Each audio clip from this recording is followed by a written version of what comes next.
Alright everyone, now that we've explored the project structure, let's understand how it works. Inside the app folder, the main wrapper is the layout, and inside the layout we have children.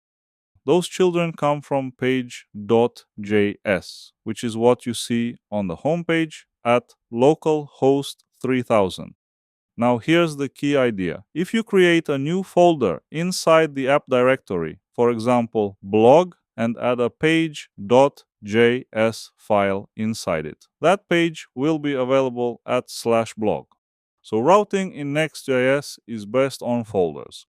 You can also add a layout inside that folder if you want a custom structure. Now, in Next.js, we have two options, App Router and Pages Router. Pages Router is still supported, but starting from Next.js 15, App Router is the default and more commonly used. So in this course, we'll continue with the App Router.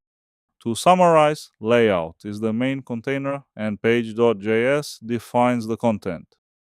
If you don't create a layout, page.js still works on its own. If you create new folders inside the app directory, each folder becomes a root. For example, if you create a contact folder and add page.js inside it, that page will be available at /contact. So the logic is very simple. Folders define roots, page.js defines content, and layout controls the structure. And we'll continue building everything using the app router.